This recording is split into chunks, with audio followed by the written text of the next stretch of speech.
ANDHealth Frank and Fearless event for International Women's Day 2021. The Frank and Fearless series is something we've been trying to do for a while. The Frank and Fearless piece, I think we do most times we run an event, but we did want to make a habit of getting key thought leaders around us for some unfiltered conversations around key topics. And what better to talk about on the week of International Women's Day is talk to some of our female founders about some of the challenges they face, some of the opportunities they see. So today we have Georgie, Drury, Kath, Resnick and Michelle Perigeni with us. And I'm going to ask them to introduce themselves because I'm lazy. With a brief bio, plus one thing they love about being a female founder and one thing that shits you about being a female founder, quite frankly. So, Georgie, you're up first. Hello, Georgie Drury. I'm a founder, an investor and an advisor. I founded Springday, which I exited in 2019. And so now I'm working with some really great startups. And in the health tech space, I'm excited to be working with Macuject. So we are ending preventable blindness. What I love about being a female founder is a personal mantra of mine has always been to be the change you seek. And so if someone can be a successful female founder, I'll put my hand up and take that opportunity. And what I don't like is that it is pretty lonely. There's not enough of us. And if we look at this beautiful white panel, we need to get a lot more diversity across the board. So that's a little bit about me. Looking forward to being here today. Kath. Hi everyone, I'm Kath Resnick. I have a clinical background as a psychotherapist and have been working in various businesses throughout most of my career. I'm currently founder of KinChip Systems, and we provide a solution that helps individuals store healthcare and wellness information all in one place and securely share that with anyone in their care team. And through that, facilitate innovation and research for population health and community initiatives.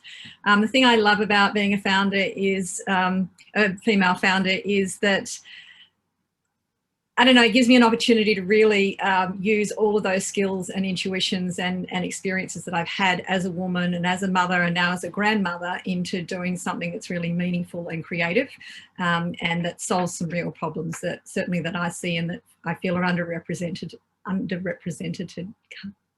currently. Sorry.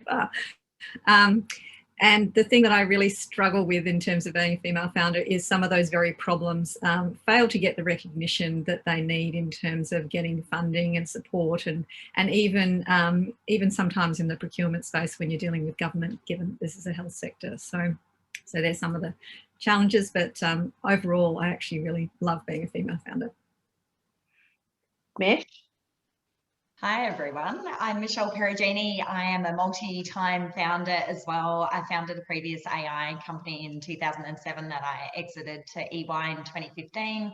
My background's in the healthcare sector though, and I'm currently co-founder and CEO of an AI healthcare company that is aiming to improve women's healthcare at global scale using technology essentially. And we've got our first product, Life Whisperer, that uses AI for embryo assessment during the IVF process to help save patients unnecessary IVF treatment cycles through selecting healthy embryos first time. It's a global product. We're selling globally. It's scalable, low cost for patients, zero cost for clinics. It's a super cool product. And it's kind of the first iteration of what we perceive as our way that we can improve women's health outcomes.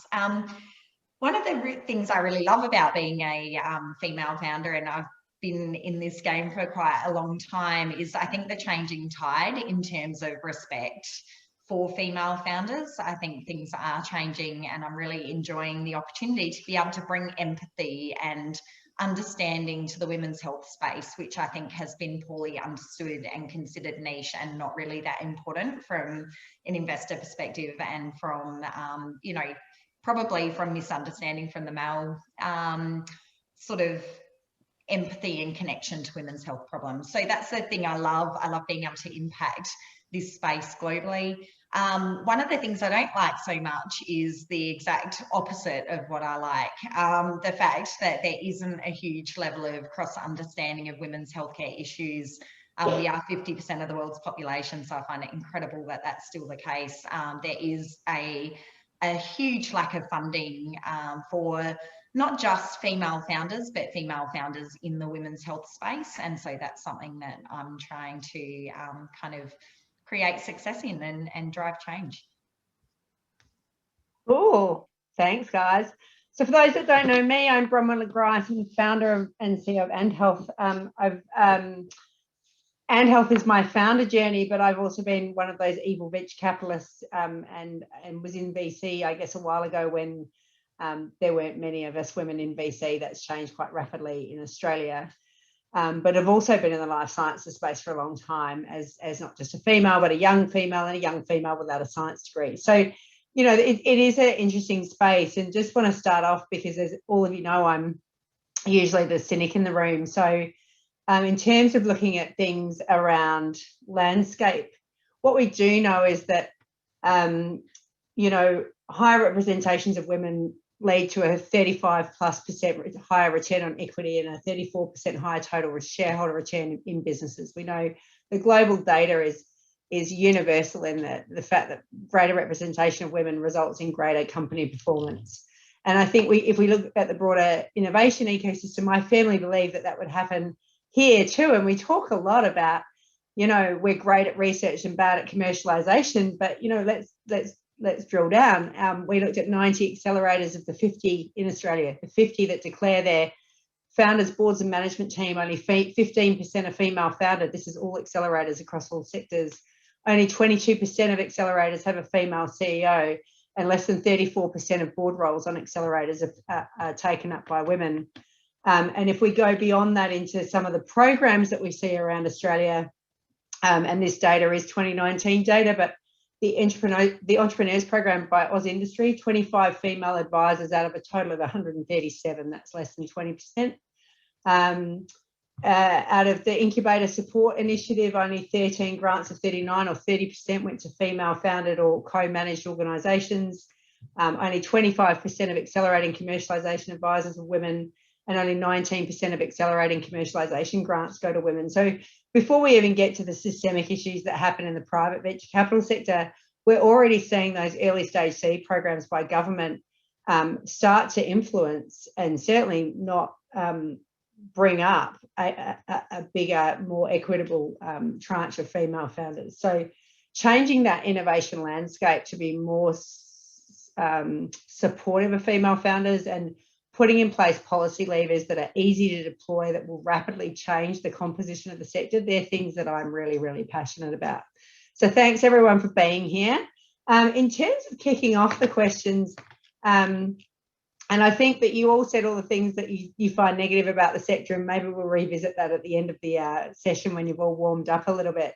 But let's talk about the system. So, and he's on the call, so I'll be really nice, but our chair, Gavin Fox-Smith, is one of the key people in the Male Champions of Change in STEM and health. And, you know, Gavin and I have many conversations about, you know, you need to change the system. So let's talk about the system. And we did have a prior call and we talked about the tech approach. When you're trying to raise money or build a company or even create a pitch, there's kind of this prevalent tech approach or tech VC approach. And a lot of the feedback from you guys was that doesn't really suit female founders. And Kath, do you want to lead off on this? Take your mute off. Yeah, thanks for that.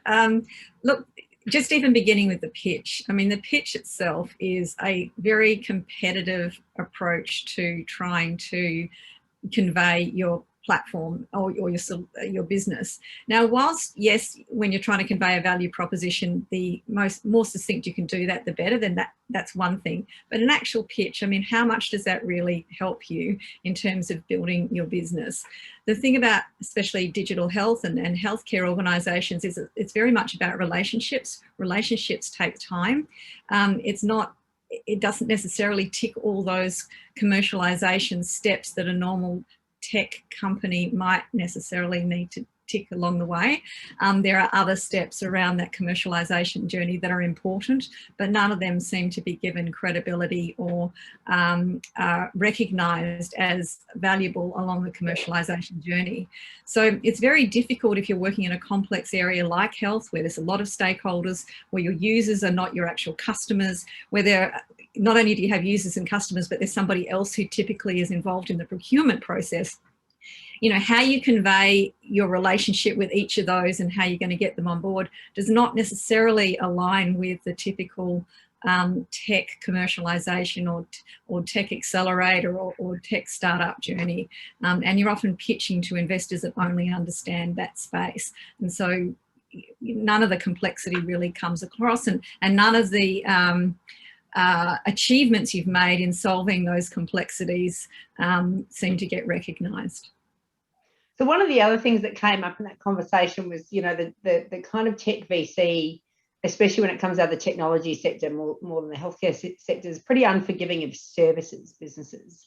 And Michelle, you might want to pick up on this, or even you, Georgie, because I mean the elements of all of your businesses have elements of services in them, not just straight product. Michelle?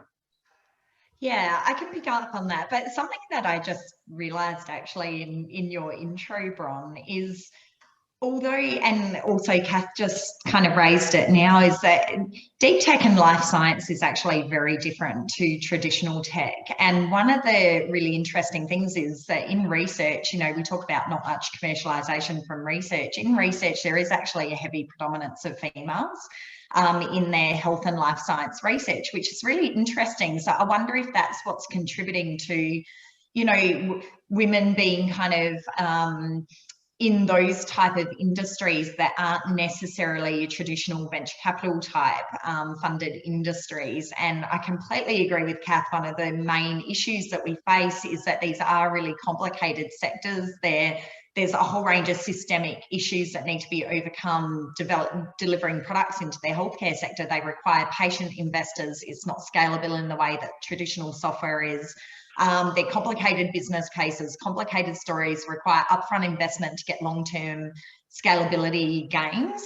And I completely agree with you. I think the investor community doesn't necessarily understand that side all that well. And maybe we're kind of predominant in that space because we've come from that kind of health and life science research base as opposed to pure engineering or other kind of more traditional tech focused areas. So that's kind of something interesting to explore. But in terms of, you know, in terms of services versus product business, I think there's so many different business models that can be successful. And I think often there's kind of this playbook, this investor playbook that looks at a very traditional type business model that is atypical for certain things like healthcare or life science. And so what you end up doing is trying to retrofit what you know is the pitch into something you expect or that you know they're expecting to hear.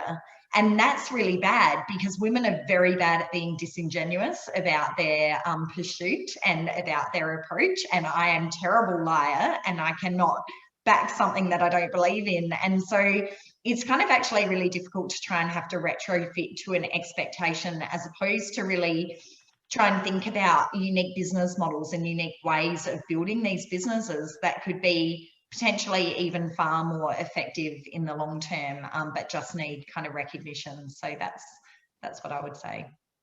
Georgie, have you got anything to say on that one? Yeah, I agree. I just think that the traditional, we need to get a 10x or 100x return on an investment. The thesis, you know, it sort of needs to change. I mean, if we can have hundreds of women running or founding companies employing hundreds of people, you're still going to create a gigantic wealth creation. And so I just think that the traditional of we need to hit these milestones to achieve the investment, it needs to change. And therefore you need to look at where's the appetite for risk, because I just don't believe there is a strong appetite for risk within the investor community at the moment. Yeah, it's interesting to hear the whole 10x things, you know, when you actually work in a fund, you know, what you actually, the really successful funds actually deliver a 4x on every investment rather than doing the whole, I'm going to have one 10x, a couple of 2x's. And, you know, the funds that certainly I worked in that delivered 25% plus net internal rates of return, it was all about 4x on everything. Like just buy the things, you're going to get a 4x on everything. If you do a 4x on everything in your portfolio, you're going to get a great IRR.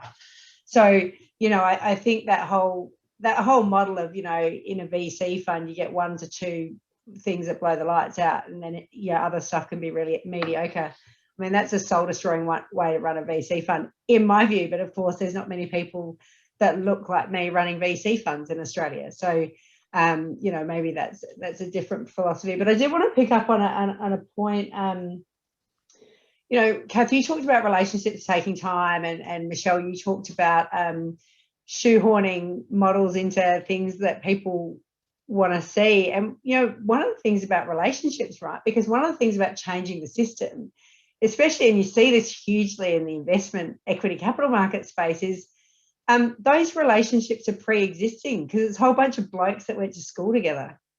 So they can call people and those relationships are in place. Whereas if you don't look like them, and we can get into like and like later, you don't necessarily, unless you're a chick that's been around and done the road shows and has made those relationships, you can't just go, oh, the head of corporate finance at Bell Potter this week is a guy I went to school with. I'll just give him a call. We don't have, you know, those networks in those positions of power don't necessarily exist. And so if we look at funds management in Australia, 76% of all investment managers across Australian equity capital markets are male. Female investment managers, 30% less likely to be promoted, 50% more likely to leave the industry early than their male counterparts. And only 4 of the top 10 VC firms in Australia have female partners at all. And there's also clearly a correlation between female VC partners in firms and the number of investments into female-led startups. That being said, in the healthcare sector, I'm struggling to think of any female-led health investment that's been done by one of the mainstream biomedical translation funds in the recent times. And I could be wrong, because, you know, I do live under a rock for most of the time. But, I think the other thing is 72% of male-led Australian startups don't have any female board members. And that expands to 62% of all Australian startups don't have any female board members. So if you can't be what you can't see, what do we do about it? Come on, somebody jump in there. I was listening to, I completely agree. And those stats, by the way, are horrifying. I think we've lost Georgie for a second. Those stats. She's probably gone off screen to just be a bit angry. She's scared. Yeah, she's angry. She's so angry. I completely agree. I was actually at an International Women's Day event last week where Penny Wong and Natasha Despoja spoke, and they were talking about this very issue in politics. And I think they surveyed a whole bunch of women, going through university and asking them about whether they would ever consider a career in politics. And I think it was a number horrifyingly like 0% said yes for females. Now, I think this is kind of a systemic issue among many different industry types that are currently male dominated, politics being one of them, but healthcare, investment and business innovation, high tech sector being another. And I think it's very much that saying you can't be what you can't see. And if you don't have kind of like understanding the challenges, but also being within a position of power to make change is very difficult. And I don't think it's even intentional necessarily. I don't think it's intentional sexism. I don't think it's that men don't value females. I think it's just a lack of common understanding of the problems that exist and how they manifest through a whole kind of system, from early studies all the way through to getting a company funded, for example. So we have to solve that issue of, and I think Bron, you've mentioned many times in grant programs is a really good way to start solving that issue, because that's something that the government can immediately kind of change and implement a quota situation where they do equalise the funding, equalise the number of advisors that are female so that they do get that cross-representation. And I think those sort of things are places where we can change it immediately, and other things that, in the investment community, that's something that the funds need to be acutely aware of. And really the onus is kind of on them to make that change. Georgie, I saw you nodding a lot. You did go off screen. We thought you'd just gone to like punch a wall and then return, because the stats that I was throwing out were so depressing. But have you got anything to add to Michelle's comments? No, I mean, it all resonates really well. And, just to talk on the fact that it's relationship building. And I was told by one of my advisors, Georgie, you're going to have to start doing the networking drinks at 6 p.m. at night. And I'm like, but I'm a mum. I've got to go home and actually hang out with my kids. So not only are we against the fact we don't have the existing relationships, how business is done is often very not female friendly if you are a working mum. So it's just a side comment just to add to Michelle's comments there. And just to put the stat on that, because I've got my pages of stats with me today, over 40% of female business operators have younger dependent children between 0 and 14 years. And for those of you that might have caught the, the faint soundtrack to my appearance on this Zoom call today, you would have heard my 14-month-old complaining about her lunch behind me. And Kath, you're at a slightly different kind of, because I call you enviously, your kids have grown up and left home. So you're at a slightly different point, but that whole you can't be what you can't see. But you're also the West Australian sector where we know the networks and the degrees of separation are tighter than they potentially are in bigger networks. And I'm a Western Australian, so I can attest to that. But also I worked in New Zealand, which is really similar, right? There's one degree of separation and there is a really entrenched network of people who've been in the roles. How do you navigate it? You use the networks you can. And one of the things I do want to say in terms of a positive, it's actually been some of the women in my network, and they've not necessarily been the most senior, but they've been in pivotal positions where they're trusted in their particular role, and they've gone out of their way to introduce me to people either in their organisation or in their network. They've absolutely championed me. And as I said, they've not necessarily been the most senior person in the organisation, but they are, they might be a commercialisation advisor, or they might be someone whose role it is to make industry contacts, or sometimes they just do it out of the goodness of their heart. They just happen to be in a pivotal place where they can make those introductions. And that's been incredibly valuable. And if there's one thing that we as women can do, is most of us have the ability to link another woman to some other woman, just even one. It might be a personal friend of yours. It doesn't necessarily need to be a professional colleague. And those networks are really important. So if we can just do that for one another, it does help, even out the system a little bit and make that change from within.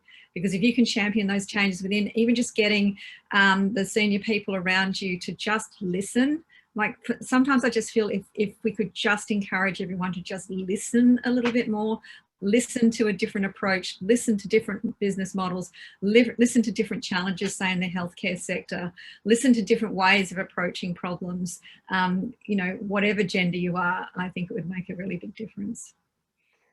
Yeah, it's kind of interesting, right? So there's one of the stories that came out in the pre-call, and maybe next time I'll just record the pre-call and then we'll throw it out there for people. But one of the stories that came out in the pre-call, though, was about that misalignment. So I think as female founders, and certainly at ANDHealth, and I know you guys all pretty well, so I know kind of what makes you tick, we're all about making the impact.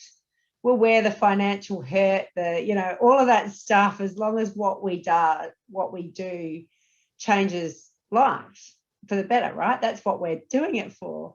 But there's often a misalignment of kind of focuses because, and Kath, I think it was with your story, and it was one of the stockbrokers in Perth, but they're just like, can I sell it?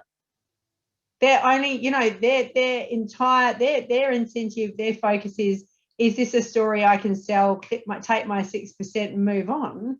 And we're going, but it's going to change patient lives. And they're going, can I sell it, right? So there's like a totally misaligned approach of, we get out of bed in the morning to change the world. They get out of bed in the morning to clip their 6% and move on and have beers at the Mitre or whatever. Oh, Steve's, I think, is the Perth equivalent. So, Michelle, you're having a good laugh at me now, so I'm going to throw to you.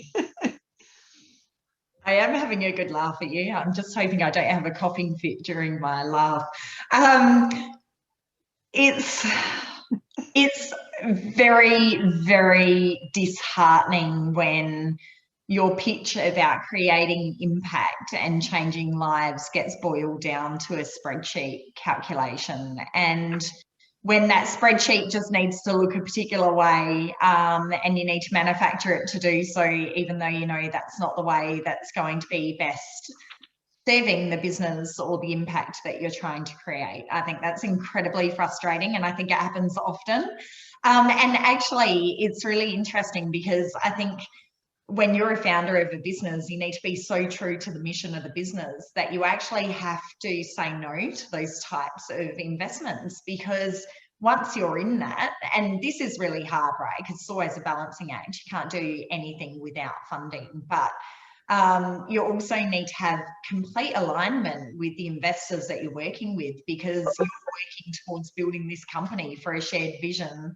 And if you can't achieve that vision, or if you've got different incentives towards that vision, then it's not going to succeed anyway, and it's going to create a whole world of hurt for the next 5 to 10 years of everyone's lives. So but it is disappointing. I think we are driven as females to different things. I think we're quite empathetic in our mission, and I think sometimes we come at things from a different perspective, but I think we can also be really smart commercially. And I know Kath has mentioned this before about different business models, and I think there's many different ways to slice the orange, and you can create massive impact with creative business models.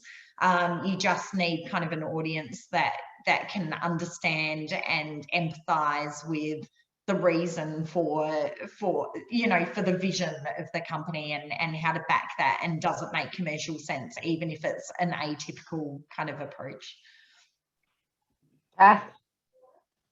Yeah, sorry, I just have to jump in there because I completely agree with Michelle. One of the challenges that we have as women founders is that we do champion that social impact or the health impact because it's what drives us. What I've discovered is that often for the investors that are listening to that, they feel like I'm only interested in a social impact and have zero understanding or zero care about the finances, and which is not the case. Most of us are actually really smart, and we know that it needs to be a sustainable business model. It's just that that's a given to us, but what we're really motivated for is the sort of social impact. But it's misconstrued. It's talk about misalignment. It's really considered the other way, and we just need to be mindful of that in terms of how it gets received, rather than what the intention is behind it.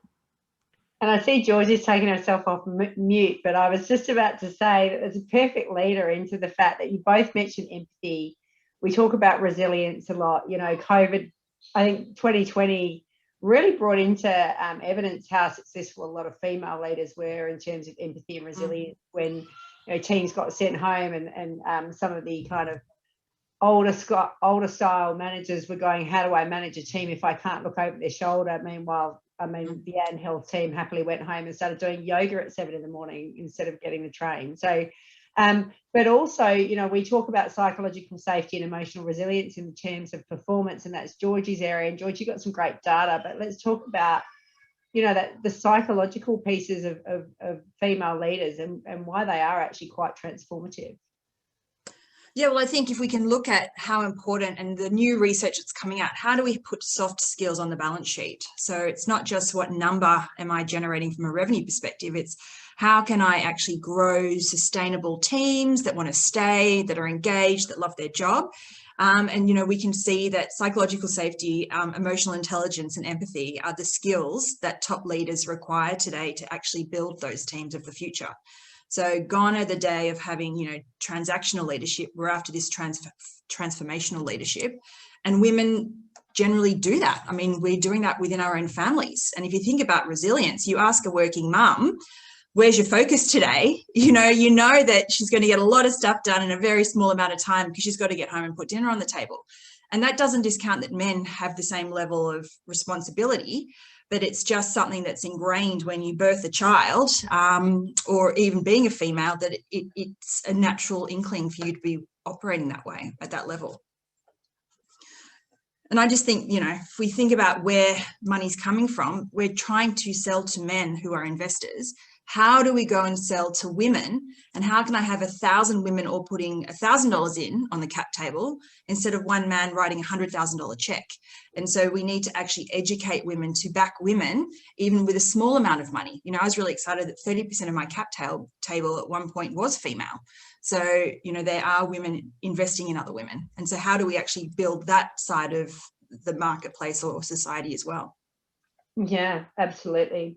I think too, though, and this is tying in a few things around your desire to see that, Georgie, and the kind of like like attracts like, or like hangs with like kind of thing. And Michelle, you had a specific example previously, but there's a number of things that systemically affect women, or the we know about women and wealth creation that are not reflected. And so, Michelle, you had the example of a group that really struggled to get female members because it had an age cutoff, and actually the data says that women actually start to really generate their wealth a little bit older than men, right? And so, and I'm always, because I'm in my 40s, going to say, reminder to everyone that the most successful entrepreneurs start in their 40s. So I'm just going to, it's not behind me.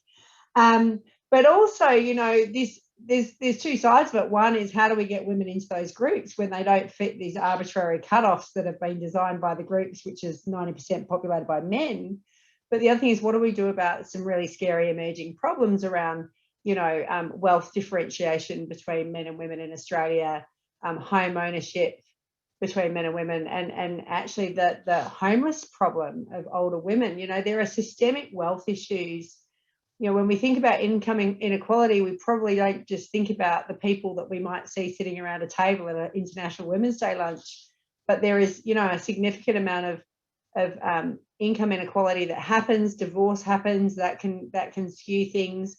You know, so does anybody want to talk about how we might, some of the experiences they've had in that, and also how we might go about shaping that discourse differently and raising more women up so we don't have this dichotomy in our wealth?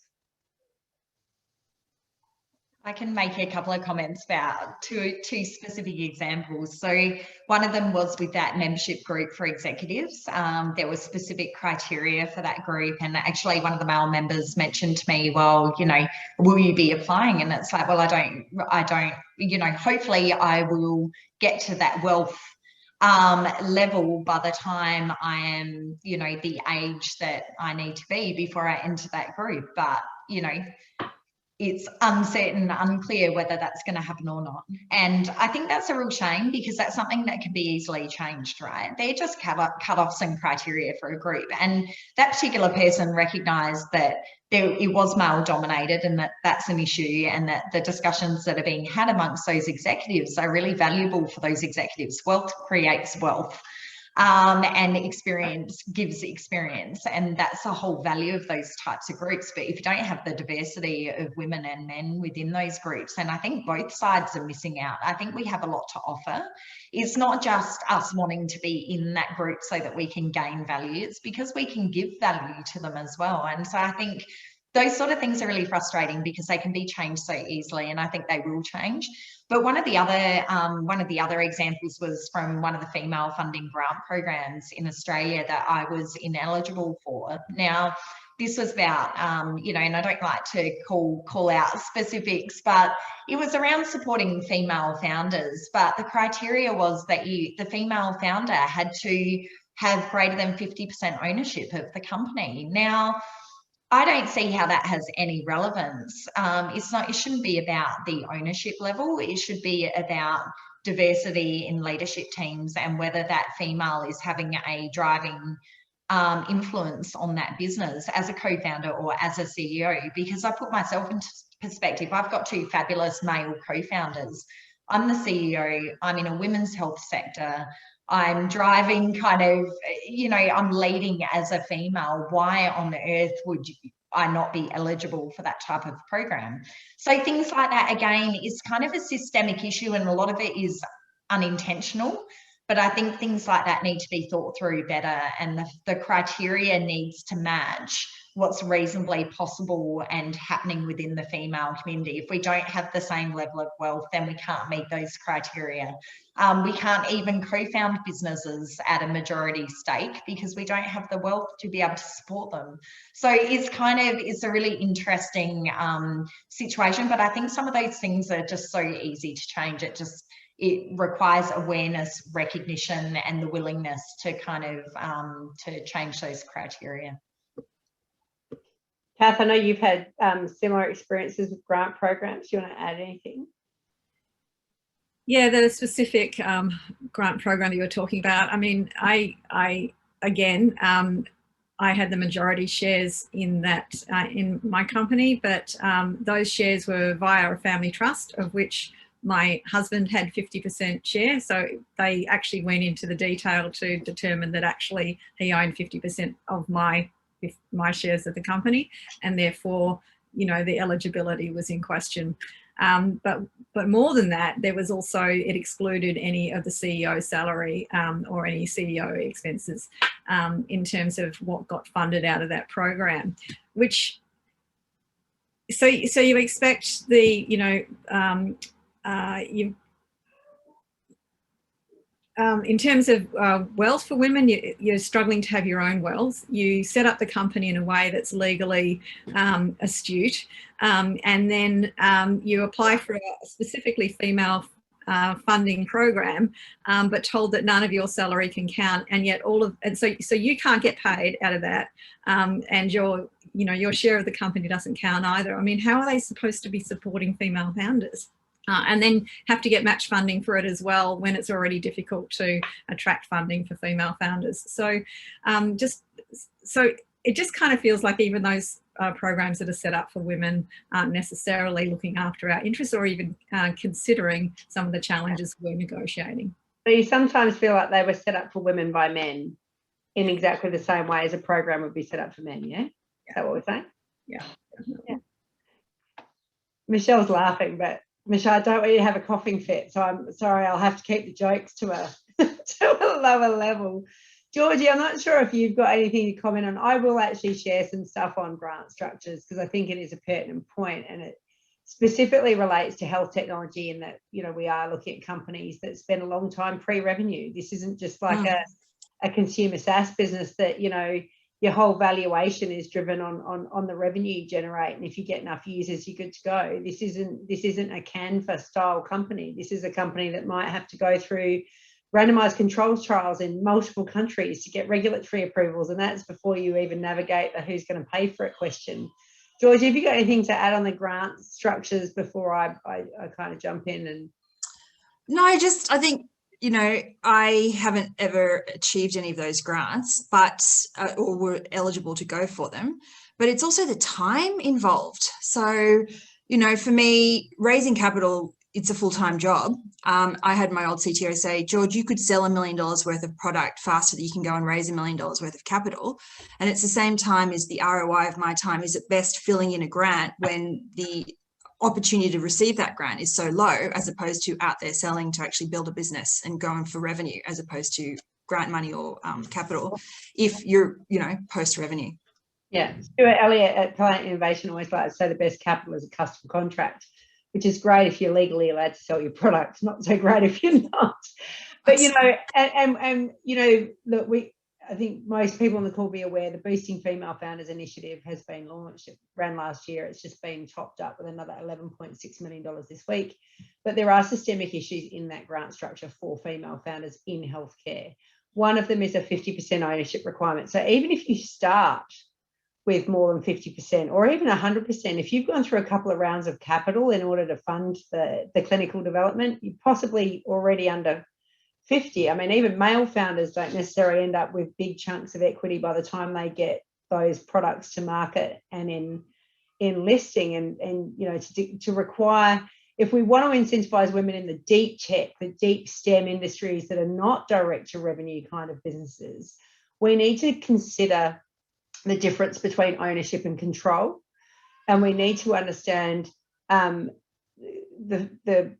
shareholder agreements and co-founder rights that sit around this. And, you know, should Michelle be penalised for having male co-founders? You know, one of them's her husband, so I think she's probably she'd have other issues if she cut him out of the gig.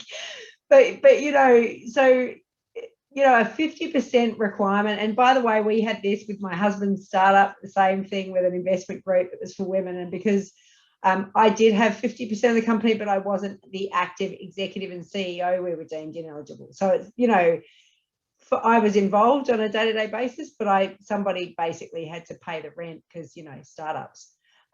So, you know, I think we've all kind of experienced it, but then you go beyond that. And to your point, Kath, so we know it's really hard for female founders to raise money. So not only do you have to meet these quite onerous equity thresholds that simply don't align to the development of a clinical grade health product in terms of the amount of equity funding you need pre-revenue, but then you've got to match it dollar for dollar, knowing that you're significantly less likely to raise money from the private sector anyway. And you know, this assumption that if you have the grant, that'll just get rid of that systemic bias. And, you know, I think there are so many levers within government that it would be easy to pull. Government has a requirement that all their own boards have 50% women. So why don't they just say that every board, that the board of every company that they fund has to have a minimum of 40% women? If they do it themselves, I mean, like literally that's one line of guidance. You know, to your point, Kath, about CEO salaries, we've been taking this up a lot in some of the grants that we work on as partners. And one of the things we say is, I mean, even for ANDHealth, you know, to say that I don't work in the programs is just not true. So, you know, in these types of tech businesses, to say the founder does nothing but strategic leadership and oversight would, you know, wishful thinking. Who here as a CEO wishes they did nothing but strategic leadership and oversight? Yeah, absolutely. But no, we're in the product, we're in that, we're delivering, we're selling, we're doing all of that stuff. How is that salary not included, right? Especially if you're a female founder and like you're out there selling stuff, how is that salary not covered? But hey, you know, you might have a male software engineer, he's all good to go, you know. So I totally understand that, you know, in government you would think these levers are straightforward. And so I think, you know, and I'm always happy to put myself in the front line of taking the story to the government, and hopefully at the end of this we can do that. But, you know, the Boosting Female Founders initiative is a great step, but it'd be really cool if there was a bit more consultation with some of the female founders who would like to apply for it, who are in the deep technology, deep STEM industries, and why the structures don't work for them. One of the things I wanted to pick up, though, and it kind of touches on a few things, and then I'll probably allow the audience just a small opportunity to talk. We can't let it get out of control or anything. Is, you know, the behaviours that are celebrated in men that are not in women. So, you know, and we see this in the pitching scenario, you know, the guys get up there and they're walking up and down the stage and they're selling, and you go, what about the clinical data? And they go, we'll get the clinical data, and they just keep going. And you know, whereas I think, and there's well-recognised behaviours where you can display that behavior as a woman and actually be treated negatively. Like she, you know, if you went in and pitched the same way that, you know, Joe from down the road did, when you walked out, there's a very good chance that group of investors go, gosh, she's a bit aggressive, you know, and that kind of thing. So, you know, it's an interesting thing. I've done this before. I've mimicked the language of my male colleagues in venture capital, like literally mimicked it and then been told off for it, which was kind of entertaining, like one after the other. Identical wording, wrote it down, did it, you know, because I just like to see whether, I always like to test whether it's just me or whether there's something going on, you know, because I can get in my own head a bit. But what do we do about this, you know, behaviour gap? Someone, Kath, you're aren't you a psychologist? You can go. The psychotherapist. Look, I think one of the things that I found really extraordinary is there's a TED talk. I'll try and get it. Just we'll circulate it for you. Somebody actually did research and they analysed all the pictures of, I don't know, one of the Y Combinator or one of those big ones, all the sort of recorded ones. To look at who got funding and who didn't, and the behaviour of the investors in the room, especially in relation to male versus female pitches. And what was extraordinary is apparently, whereas all the men that pitched, they were asked about the future and what they believed the outcomes were going to be and how big the company could be, the females were always asked to defend, you know, every little last detail in their pitch. And so what ended up happening is the sort of energy was around the future and the possibilities for the men, and for the women it was about all the risk and everything that could go wrong. And that was actually a research project that was done and demonstrated, and the outcome of that research is, for women, what we have to do is learn how to turn those questions around to then focus on the future. A whole pile of extra energy and work for women to overcome that, of course. but to address those biases that we're likely to face, that's the way that we need to actually turn those questions about risk into something more positive and not be drawn into answering those questions in that way, which I thought was really quite extraordinary research and demonstrated the specific bias against women pitching in our types of companies. Michelle, you were doing lots of nodding. I always do lots of nodding. That's my natural way. I thought you disagreed with everything I said, like, all the time. Yeah, well, that too. Look, it's actually hilarious that Kath mentioned that study, because I was about to mention the exact same thing. Often when men go into pitch, they have this big vision and they're very bullish about the vision and it's believable and they have confidence and they can be arrogant about the vision. I think females have to constantly back up their claims and constantly kind of justify why they can achieve a big vision that someone else may not need to justify as much. And I know myself, I've had the experience so many times where, you know, I've tried to give the big vision for the company, but then I've been told, well, don't be too ambitious, prove the first thing first. And it's like, wow, that's just super disappointing, because, you know, at last, I actually do have a big vision for this company. I want to be able to enact that vision. If you don't share that vision, then what are we doing here?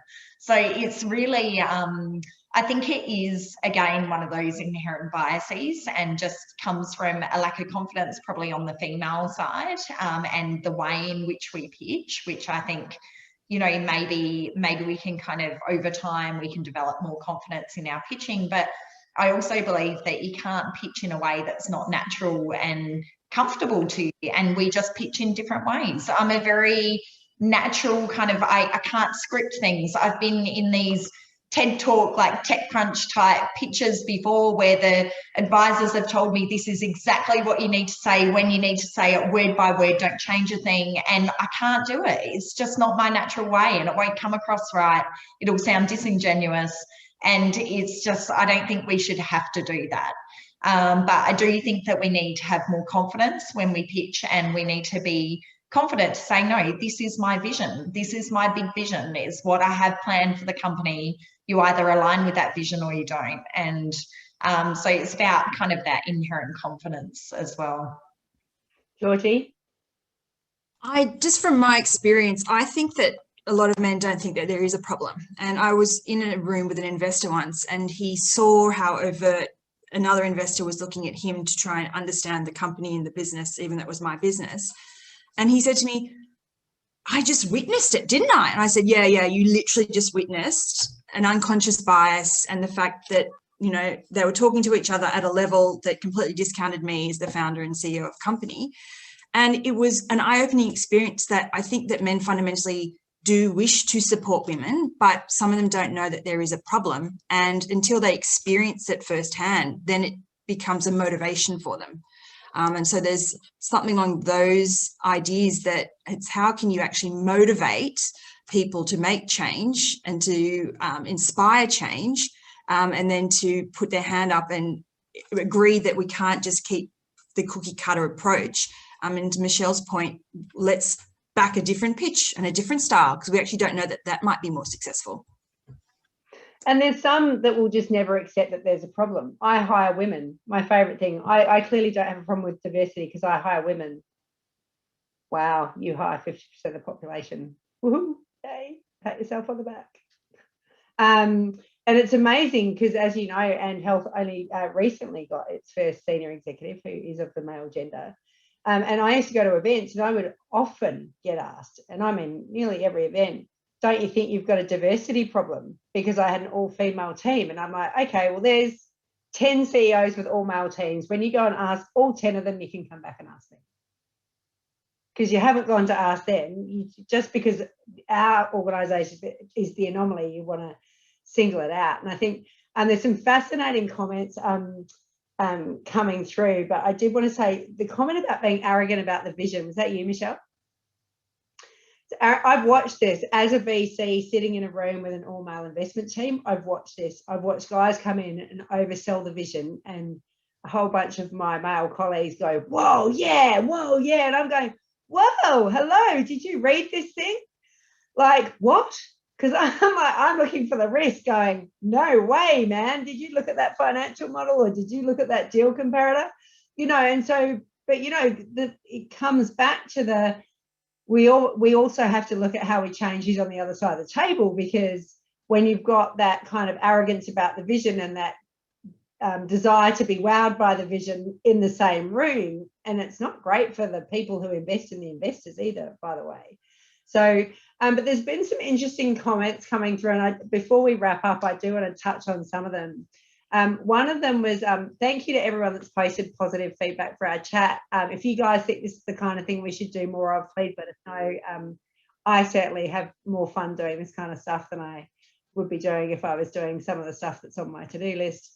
But Tegan had a comment about, I left a well-known male-dominated executive mentoring group because an old white man told me, you're an attractive woman, don't be afraid to use your erotic capital to get what you want. I'm horrified, but I'm horrified because you've just posted that in 2021. I do recall a similar conversation in my early 20s. I also recall being told to stop wearing makeup and to make sure I looked less attractive at work if anyone ever wanted to take me seriously. So, I'm horrified that somebody said that. If that is a well-known mentoring group, I would complain to management. I'd also probably out them on social media, because I mean that kind of behaviour is just kind of not cool. But yeah, can you suggest, or would you like to start a female exec group for mentoring, networking, support? I'd love to do lots of things. It's just whether I'd have time. There's a really cool mentoring group in Melbourne called Women Who Walk. I think it's Women Who Walk, which is a walking group. So it's like walking mentoring. I think there's one in Sydney too, Georgie. I think it's Women Who Walk. I've only just heard about it, but that seemed cool. It's kind of, you just go for a walk basically, and they arrange for mentors and mentees to be there, and they match you up and you just basically go for a walk. So, so that one seems to be getting some good traction. And any other questions? Marie, I see you've noticed an impact investment ready growth grant knocks out any company with less than $100,000 of revenue. You can do what a lot of the male-run companies do and just put your R&D tax incentive down as revenue and you'll be sorted. Sorry, saw somebody do that the other day. Yeah, but some of these, I think there's a fundamental dichotomy between the policy of wanting to build deep technology STEM-based businesses and then what the grants look like, which is very much like, we want you to be deep technology and STEM-based, but we want you to have revenue and be able to scale as quickly as a B2C consumer app. And I think, I think some of the areas of government have done a great job of consulting with industry, but I would love to see more consultation on the boosting female founders piece, and not consultation in the structure of write us your submission, but actually get a whole bunch of women in a room and have a chat to them who run businesses. Just quickly going through, Marie tried that and declined it in the first meeting. Mentor walks, there we go, in many places around Australia. It's called mentor walks if people want to sign up for that. We're keen to do lots more women in digital health and women in health tech events, so always happy to do it. Reach out to the team, Taylor and Grace, and they'll try and ram it into our, usually hectic event schedule. It is 4 minutes to go, so I'm going to give everybody a closing comment. They can choose to be cynical or inspiring. I'm sure they'll all choose to be inspiring because I know them and they hate leaving things on a negative. Georgie, do you want to go first? I'm just happy to be on this call, and I'm going to put my hand up, and if anyone does want some mentoring or to have a chat, then please reach out, find me on LinkedIn or get my details off Bronwyn, because I'm more than happy. We need to solve this problem and we need to solve it collectively. Kath? Yeah, similarly, I'm actually really, I think for women, we have generally a lot of resilience and a lot of resources and a lot of determination. And I think the more of us that keep championing and keep pushing through and keep connecting and keep working together and keep championing one another, the sooner the problem will solve. And there are male champions of change, and the more that we connect with them, welcome them, support them to do what they can do as well, I'm sure that we'll be able to make that change a lot faster. And likewise, I welcome anyone connecting with me. Nish? Yeah, persistence and confidence. We need to persist and keep fighting the good fight. And I think we need to have confidence in our abilities and what we set out to achieve, and help others within, you know, our own networks, help open up our own networks to others, and ask for help. I think that's one of the things we didn't touch on today, but women don't ask for help in the same way that men do. It's kind of expected with men. They just help each other. But I think women are, you know, we feel like we're going to be vindicated if we don't know something and don't ask for help. So ask for help, open up your networks, connect to the people on the panel, and have the confidence. Cool. So I'm going to wrap up. So on Male Champions of Change, a personal thanks to Gavin Fox-Smith, our chair, who is one of the most evolved humans I've ever had the pleasure to work with, and is a massive advocate for the Male Champions of Change. And I do love working with him. And also, I'm going to wrap up with be the change you seek. Georgie, you get the quote of the day. That is fantastic. Be the change you seek. Get alongside us. We're always up for trying to change the status quo, and be frank and be fearless. And happy International Women's Day to all of you. It's just such a pleasure and a privilege to work with all of you. All right. Thanks guys. So much, Bye.